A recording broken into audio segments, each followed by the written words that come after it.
예, 반갑습니다. 무지개건강의 박쌤입니다.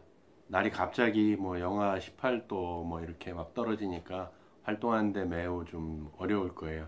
가뜩이나 코로나 전국 때문에 여러 가지 어려운 점이 있는데 날씨까지 이제 또 이렇게 추워버리니까 많이 위축되는 건 사실입니다. 그렇다고 뭐 완전 위축돼서 있을 일은 아닌 것 같고요. 우리가 또 좀 더 활동적으로 생각을 해봐야 될 것 같아요. 지난주에 이어서 무엇을 먹을 것인가 이제 2탄인데 일주일 동안 어떻게 좀 동물성 단백질을 좀 멀리 하셨나요? 오늘은 이제 파트 1 해서 이제 중국에서 얻은 교훈이라는 이제 챕터가 시작이 되거든요. 중국에서 얻은 교훈이라고 하는 것은 차이나 프로젝트를 얘기를 하는 거예요. 그래서 연구를 많이 했고 미국과 식생활 비교를 많이 했었거든요. 예. 그래서 건강 무엇이 문제인가라고 이제 들어가면서 46페이지에 보면 어떤 얘기가 있냐면 오랫동안 식습관과 건강에 대한 연구를 하면서 나는 아버지의 목숨을 앗아간 심장질환이 이젠 예방 가능하고 회복될 수 있다는 사실을 알고 있다. 혈관은 생명을 위협하는 수술이나 치명적인 부작용을 일으키는 약물 없이도 건강해질 수 있다. 방법은 올바른 음식을 먹는 것만으로도 가능한 일이다. 근데 현대인들이 많이 이제 심혈관계 질환이 되게 많이 늘었잖아요. 그 이유 중에 가장 큰 것이 결국 먹거리라는 얘기예요. 먹거리만 조심해도 심장병은 예방할 수 있다는 얘기인 거고요. 50페이지에 보게 되면 최근에 알려진 사실 가운데 가장 놀라운 것은 심장질환이 예방 가능할 뿐 아니라 건강한 식사로 회복될 수 있다는 점이다. 심장 통증으로 가장 기본적인 활동조차 어려웠던 사람이라도 음식을 바꾸는 것만으로 새로운 삶을 살 수 있다. 이런 혁명적인 정보를 받아들인다면 생명을 위협하는 심장 질환으로부터 벗어날 수 있다라고 기술이 되어 있는데 요즘 사람들은 어떤가요? 현대인들은 조금 문제 있으면 무조건 병원에 가서 약을 먹고 수술을 하거나 근데 이제 많은 자료들이나 출판된 책이나 논문들을 보게 되면 그 심장 우회 수술 같은 경우도 뭐 한 거나 안 한 거나 큰 차이가 없다라는 연구 발표들이 지속적으로 나오고 있거든요. 근데 이제 콜린 캠벨 박사 같은 경우는 그런 수술이나 약물 없이도 우리가 식생활을 개선함으로써 심장병을 예방할 수 있다라고 강력하게 주장을 하고 계세요. 최근 의료계를 대변하는 가장 권위 있는 미국 의학 협회지에 실린 바바라 스타필드의 논문을 보자. 그러니까 바바라 스타필드라는 사람의 논문에 뭐라고 되어 있냐면 매년 의사의 실수, 약 처방 실수, 약품 치료와 수술 부작용으로 목숨을 잃고 있는 사람의 수가 22만 5,400명이라고 한다. 이는 암과 심장질환에 이어 의료관리 체계가 미국의 사망 원인 3위를 기록하고 있음을 보여준다. 예, 이건 뭐 미국의 경우 우리나라는 아닐 거예요. 아닐 겁니다. 건강을 회복하기 위해 승인된 약품을 사용했고 정확한 방법으로 투약했지만 해마다 10만 명이 넘는 사람들이 약물 부작용으로 목숨을 잃고 있는 것이다. 네, 이게 현실이거든요. 통계치로 나오고 과학자들이 의사들이 다 이 통계를 낸 거기 때문에 아마 그거 좀 틀리지는 않을 거예요. 그러면 이렇게 위험 부담을 우리가 안는 것보다는 이 콜린 캠벨 박사가 얘기하는 것처럼 식생활을 계산해서 그거를 예방할 수 있다라면 그보다 좋은 점 없는 것 같아요. 예. 그래서 우리가 무엇을 먹을 것인지를 좀 더 정말 생각을 해봐야 되고요. 이 책 58페이지에 보게 되면 좋은 건강을 위해서는 어떻게 해야 할까? 간단히 말해 육류와 유제품, 계란을 포함한 동물성 식품을 먹지 말고 식물성 식품을 먹으라는 것이다. 나는 식물성 식품의 가치를 입증하기에 선입견이나 철학적인 얘기를 하지 않는다. 나는 개인적으로 고기를 좋아하는 낙농업자의 아들로서 그리고 전문가이자 과학자로서 이야기를 시작했다. 심지어 나는 의예과 학생들에게 영양학과 생화학을 가르치면서 채식주의자의 시각을 비탄하던 사람이었다. 이런 사람조차도 차이나 프로젝트를 통해서 식물을 섭취해야 된다고 이렇게 책까지 내게 됐다는 얘기거든요. 그러니까 우리는 동물성 단백질을 좀 줄이고 식물성을 좀 더 많이 섭취해야 할 필요성이 있는 것이죠. 특히 우리 어금니 구조를 보게 되면 갈아 뭉개는 어금니 스타일이거든요. 물어 뜯는 스타일이 아니란 말이에요. 그래서 식물 위주로 좀 많이 드시는 것이 심장병이나 많은 질병들을 예방할 수 있는 미연에 방지할 수 있는 길이 아닌가라는 생각을 또 한번 하게 되네요. 더욱 반가운 사실은 좋은 영양을 통해 유전적인 소인으로 여겨지던 질병도 예방이 가능하다는 것이다. 질병을 일으키는 유전자를 몸에 갖고 있더라도 유전적인 질병을 피할 수 있다. 이게 이제 요즘 생물학에서 되게 많이 떠오르는 각광받는 이제 방향성이죠. 그래서 유전적으로 물려받을 수 있지만 발현시키지 않을 수 있다라는 거죠. 그러니까 어떤 음식을 먹느냐가 우리의 질병을 조절할 수 있다라는 얘기예요. 61페이지에 보게 되면 바르게 먹는 것은 질병을 예방할 뿐만 아니라 몸을 건강하게 만들며 정신적인 안정감을 준다. 이렇게 돼 있죠. 먹거리가 결국 정신적인 안정감도 주는 거거든요. 요즘 식당이나 요즘은 조금 이제 식당도 못 가지만 식당을 다니다 보면 어떤 일이 있었어요. 아이들이 들고 뛰고 뭐 날고 막 소리치고 다녀도 부모들이 별로 통제를 안 했었잖아요. 그러니까 부모를 뭐라고 하려고 하는 얘기가 아니고 아이들이 약간 뭐 어른들에 비해서는 뭐 그게 진중하게 있는 편은 못 되지만 그래도 유별나게 다니는 것들은 결국 전부 음식에 의한 것이거든요. 칼슘이 부족하고 마그네슘이 부족하고 그러다 보니까 비타민 B3가 부족하고 하다 보니까 신경계가 안정이 안 되는 거거든요. 그래서 사실은 얌전히 있고 싶지만 얌전히 있을 수가 없는 거예요. 결국 다 뭐라고요? 음식이라는 얘기입니다.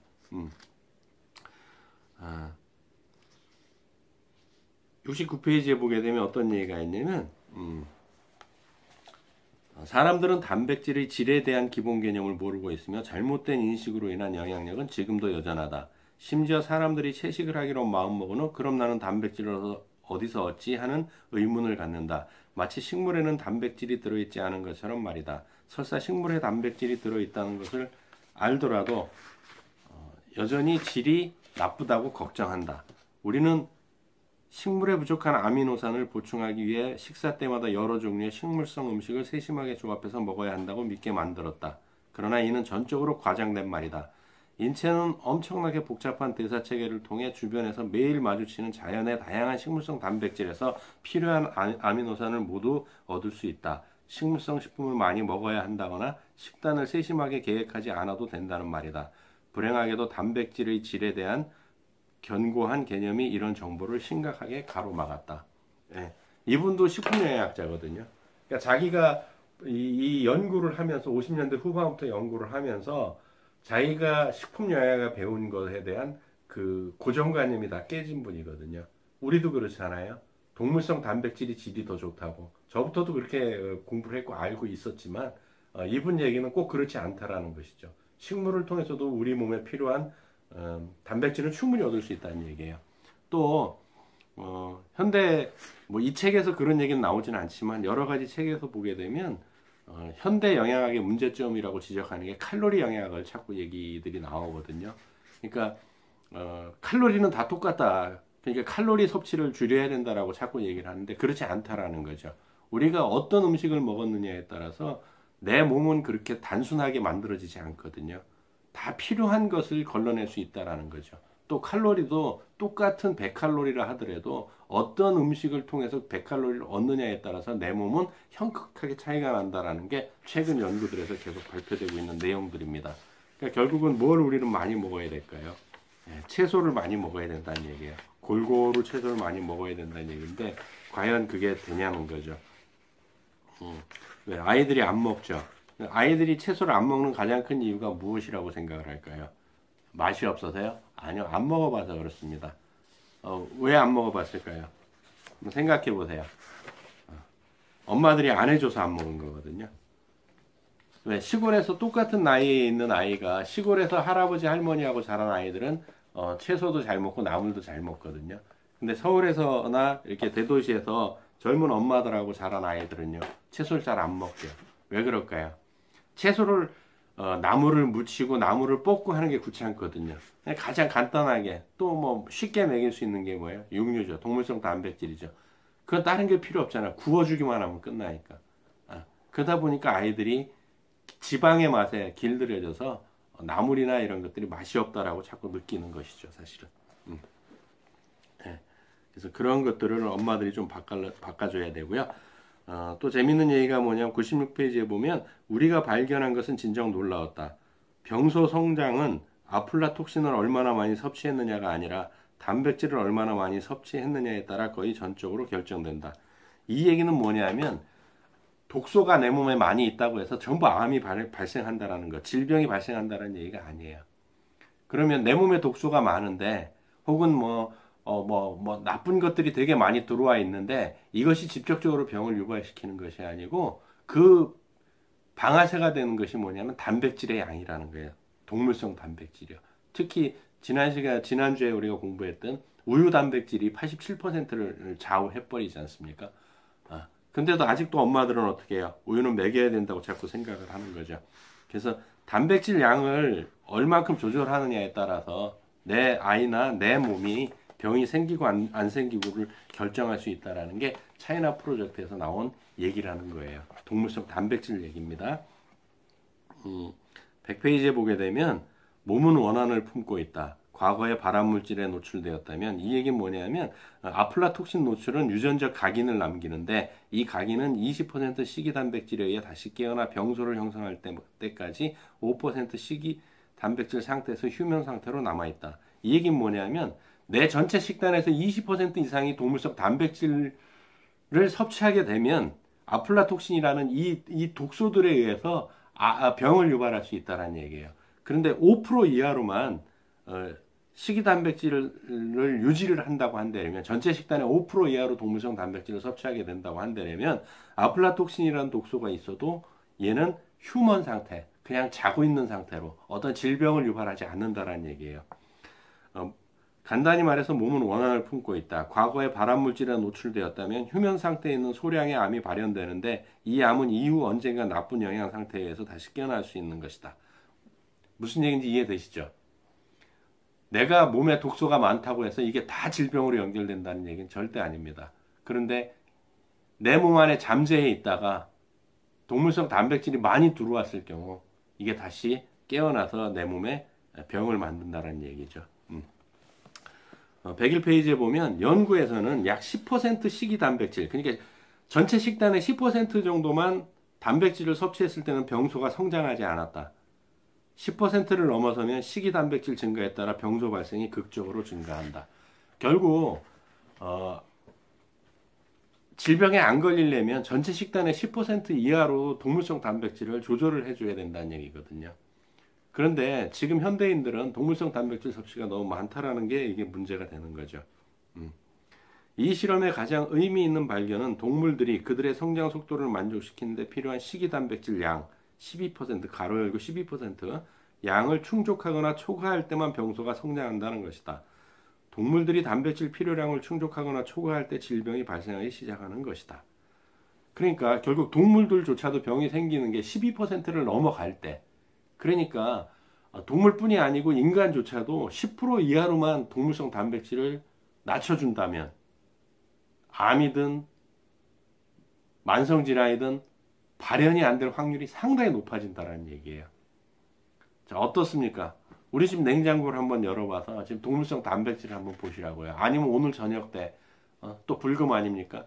불금이니까 또 가족들과 함께 고기 먹을 생각을 또 하고 계시는가요? 한번 생각을 해보자는 거죠. 그래서 103페이지에 보게 되면 우리는 실험에서 우유 단백질의 87%를 이루는 카제인을 사용했다. 그러면 식물성 단백질도 우유 단백질과 같은 암 촉진 효과를 낼까? 그 대답은 놀랍게도 아니었다. 식물성 단백질은 많은 양을 투여했어도 암의 성장을 촉진하지 않았다. 밀 단백질인 글루텐은 20% 수준으로 먹었을 때도 카제인과 같은 결과를 초래하지 않았다. 자, 글루텐 얘기가 많이 됐었잖아요. 제 동영상에서. 근데 글루텐은 뭐를 일으켰어요? 여러 가지 만성 질환들을 일으켰어요. 자가 면역 질환들을 일으키는 원인이었지만 암을 촉진하진 않는다라는 거예요. 자가 면역 질환은 일으켜도. 근데 우유 단백질인 카제인, 동물성 단백질은 12%, 10%가 넘어가면 87%를 그냥 암을 유발시킬 수 있다는 얘기예요. 그러니까 우유나 치즈조차도 아이들한테 많이 먹여서는 안 된다라는 얘기거든요, 사실은. 대놓고 얘기는 안 하고 있지만은. 근데 우리 집 아이들한테 어떻게 먹였나요? 키 성장을 해야 된다고 우유 많이 먹였죠. 그것도 모자라서 그 짜디짠 또 치즈까지 먹였죠. 우리가 여기서 또 하나 생각해 봐야 될 게 뭐냐면 치즈라는 걸 생각해 보자고요. 자연적으로 만든 치즈는 옅은 아이보리색이 나오거든요. 아이보리색이나 뭐그 미색 비슷하게 나오는데, 예, 우리나라에 최초로 슬라이스 치즈 싸게 보급됐던 것은 노란색이었단 말이에요. 노란색이나 주황색. 처음엔 주황색이었고요. 주황색 치즈가 나왔어요. 그럼 주황색 치즈라는 게 존재할까요? 지금 백화점 코너에, 식품 코너에 가서 조금 고가의 치즈들을 한번 살펴보시라고요. 주황색 치즈가 있는지. 그거를 어마무시하게 먹였단 말이에요. 키 커야 된다고. 막 입에 넣어줬단 말이에요. 그걸 먹고 자란 아이들이 과연 몸이 건강할 수 있을지, 정말 지금 아이를 기르는 엄마들도 이 동영상을 보신다고 한다면 한번 좀 생각을 해보셔야 될 부분입니다. 그럼 뭐 갖고 키우냐고요? 모유 먹이시고요. 뭐 수유 기간이 끝나면 그냥 채소 먹이면 돼요. 곡물하고 밥하고 채소 먹이면 되거든요. 물론 전체 식단의 10% 이하로만 조절을 해주시면 돼요. 고기는. 그러면 한 달이 30일 잡으면 10%니까 3일 동안은 고기만 먹고 나머지는 그냥 풀만 드시란 얘기예요. 그러면 얼마든지 가능하거든요. 네. 그래서 이제 뭐 이 전체 챕터에 이제 포해 보게 되면 중국에서 얻은 교훈 해가지고 이제 여러 가지가 나오는데, 여기가 재밌는 게 뭐냐면 중국에서 이제 65개 지역을 선택해서 몇 년을 연구를 한 거거든요. 연구가 이루어졌을 때 우리는 생활 방식, 식생활 그리고 질병 사이에 8,000가지 이상의 통계적으로 유의미한 연관성을 얻었다. 결국 음식이 병을 생활 방식과 식생활이 질병하고의 직접적인 관계가 있다라는 게 8,000가지 이상의 의미가 있는 연구 결과를 얻었다는 얘기거든요. 이거를 이제 뉴욕 타임즈지에 이 연구를 이 평가를 했다라는 거예요. 그래서 어떤 얘기들이 있냐면 여기 이제 뭐 비교 표들이 있는데 이런 건 별 중요한 것 같지는 않고요. 124페이지에 보게 되면 우리가 건강해야 할 이유는, 우리가 진짜 건강해야 되잖아요. 근데 건강해야 할 이유가 다른 것이 아니고 주어진 시간을 온전히 즐기기 위해서다. 장애나 고통스럽고 기나긴 질병과의 전투를 피하면서 가능하면 최고 수준으로 살자는 것이다. 사는 방식이나 죽는 방식에는 항상 보다 나은 길이 있기 마련이다. 저도 이제 이런 강의들을 계속 하면서도 뭐 100년 만년 벽에 똥칠하면서 살자는 얘기가 아니거든요. 정말 9988-234를 하고 싶은 거죠. 왜? 지금 현재 대한민국 국민들도 그러니까 건강 나이가 아니고 비건강인 상태로 10년 정도에서 15년 정도, 여기 약간 늘어났거든요. 이 정도를 병원에 의존해서 사는 긴 삶이 기다리고 있어요. 이건 이제 평균 연령으로 봤을 때 앞으로 평균 연령이 100세로 올라간다고 한다면 이게 10년에서 15년이 아니고요. 25년, 30년이 될 수 있다는 얘기예요. 그럼 언제까지 골골거리면서 100세 시대를 살아나갈 거냐는 거죠. 우리는 정말 건강해야 되거든요.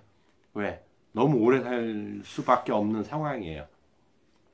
그런 상황에서 지속적으로 아프다고 한다면 과연 삶의 질이라는 걸 생각을 해보셔야 된다는 거죠.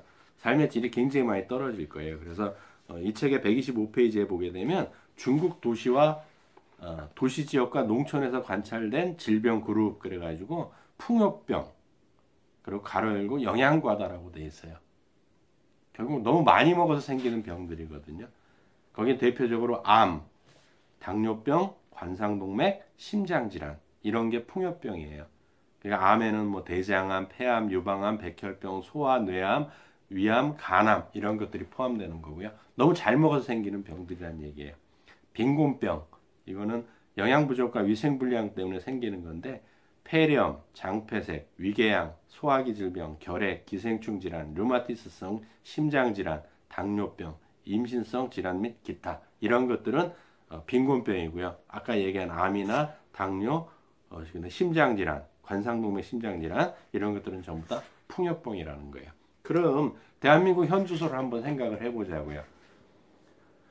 대한민국 국민들이 지금 가장 많이 걸리는 병이 풍요병일까요? 빈곤병일까요? 생각해 보셔야 된다는 거예요. 현대인들의 질병은요, 못 먹어서 생기는 질병들이 거짓없어요. 너무 잘 먹어서 생기는 질병들이거든요. 그래서 우리가 좀 생각을 해봐야 되고요.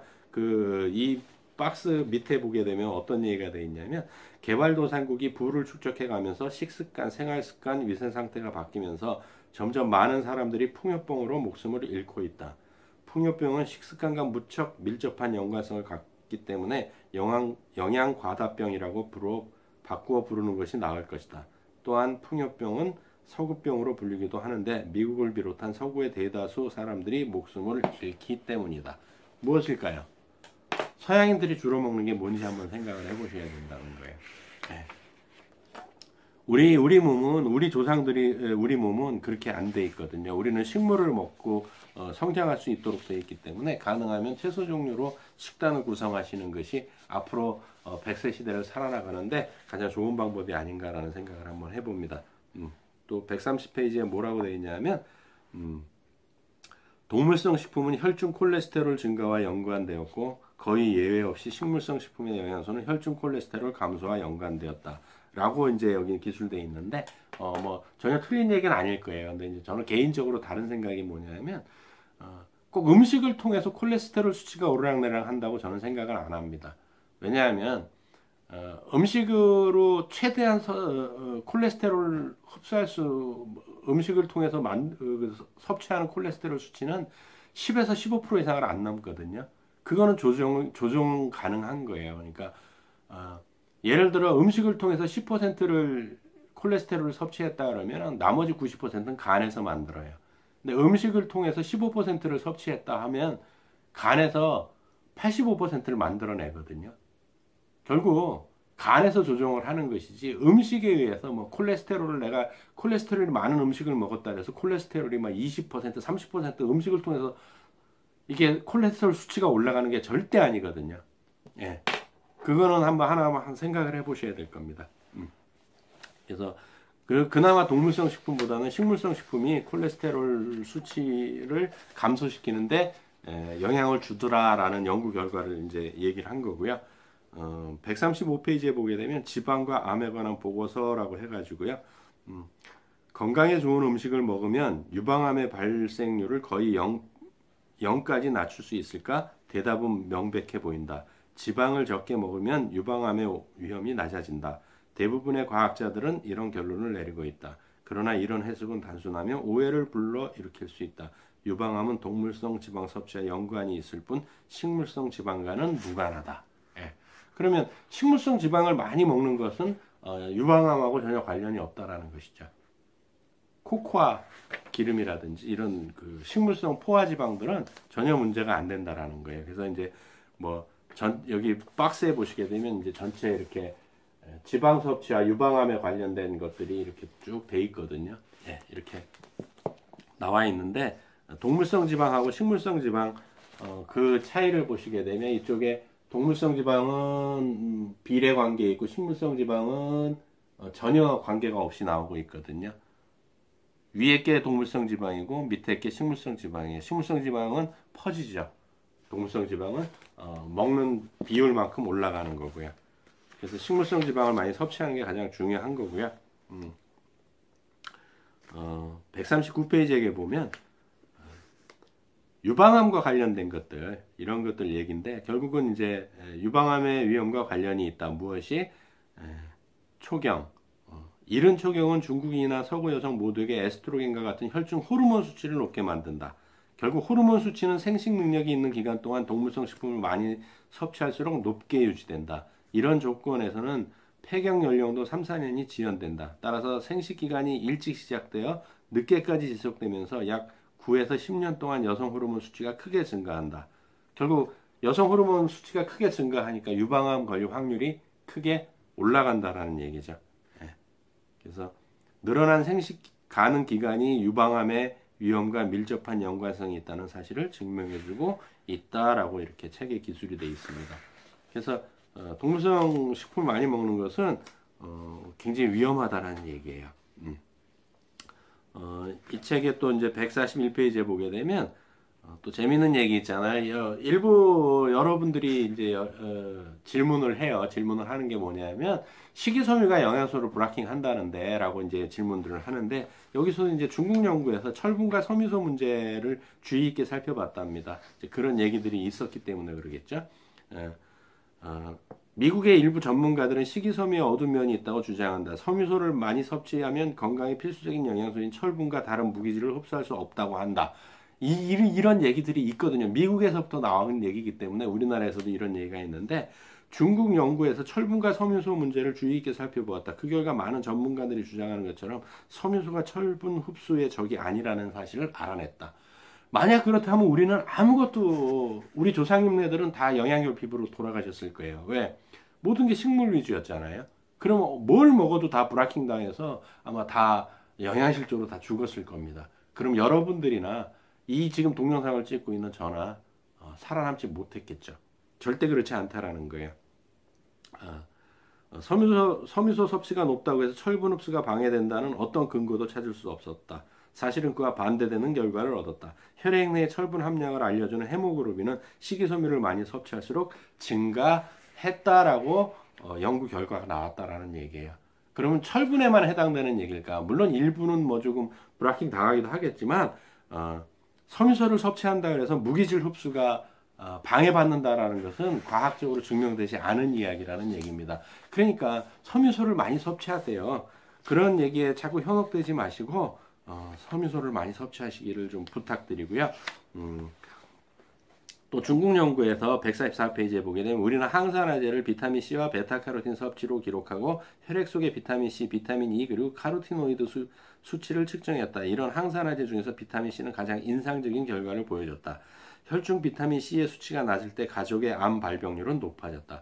비타민C가 적을수록 식도암, 백혈병, 비인도암, 유방암, 위암, 간암, 직장암, 대장암, 폐암이 더욱 많아졌다라고 차이나 프로젝트에서 나왔다라는 얘기예요. 비타민C를 많이 드세요. 그랬더니 또 약방 달려가셔서 또 이제 합성 말고요. 합성 말고요. 합성이 전혀 뭐 나쁘다는 뜻은 아닌데요. 내 몸에 처음엔 도움이 되지만 나중에는 그렇게 도움이 안 되거든요. 그래서 과일에 들어있는 비타민C를 섭취하는 것이 다양한 질병에 대해 강력한 효과가 있음이 밝혀졌다.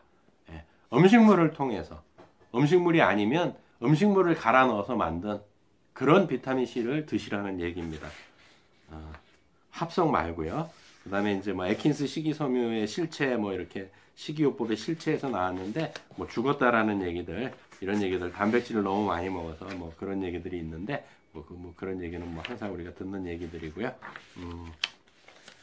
이 책에 155페이지에 보게 되면 어떤 얘기가 있냐면 진실은 이렇다. 우리가 칼로리 제한 처방을 따른다고 해도 얼마나 많은 칼로리를 섭취해서 그것으로 무엇을 할지 결정하는 것은 우리 몸이다. 아까도 말씀드렸죠. 우리가 무엇을 먹든지 간에 그걸 활용하고 재활용하고 내 몸에 필요한 탄단지, 아미노산 이런 것들을 만들어내는 것은 내 몸이지 우리가 먹는 음식이 아니란 얘기예요.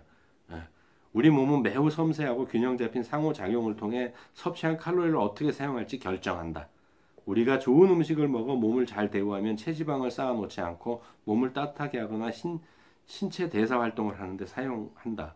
또는 바람직한 일에 열량을 사용하거나 남은 열량을 별도로 처분하기도 한다. 좋은 음식을 먹었을 때 얘기예요. 그럼 좋은 음식을 먹으면 절대 살이 안 찐다라는 얘기예요. 여성분들 항상 고민하는 게 뭐예요? 이루어지지 않는 영원한 꿈이 있죠. 44 사이즈. 그걸 위해서는 아무거나 먹을 것이 아니고요. 정말 좋은 음식을 선택해서 먹으면 내 몸이 알아서 그 칼로리는 소비해 준다라는 얘기예요. 열을 내주든지 대사 활동을 높여주든지 별도로 처분을 하든지 쌓아두지 않는다라는 거예요. 좋은 음식을 선택하셔야 된답니다. 좋은 음식을 좀 선택하세요. 중국인이 칼로리를 많이 섭취하는 이유는 신체적으로 활동적이기 때문이고 또한 저지방, 저단백질 음식을 먹음으로 체지방에서 체열로 칼로리 전환이 빠르기 때문이다. 중국 사람들이 전 세계에서 가장 고지방을 먹습니다. 근데 체지방으로 안 쌓이죠. 그건 뭐 여러 가지 문제가 있어요. 항상 양파하고 뭐 차를 마시는 문화 이런 것들 때문에 그렇고 활동량도 많은 편이고요. 그래서 단백질을 굉장히 조심하셔야 된다는 얘기예요. 또 159페이지에 뭐 어떤 얘기가 되어 있냐면 158페이지에도 이런 얘기가 있고요.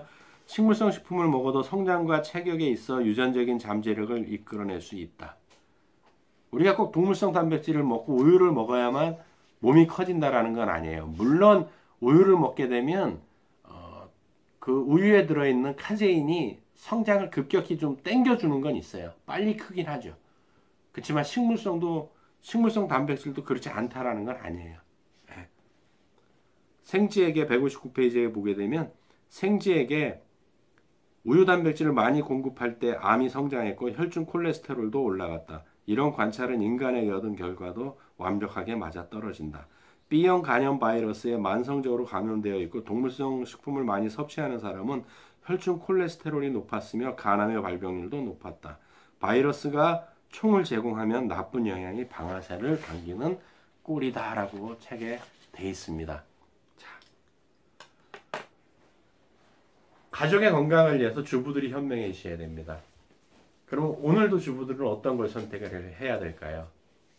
요즘 겨울에 한참 우리한테 좋은 섬초들이 많이 시장에 가니까 팔더라고요.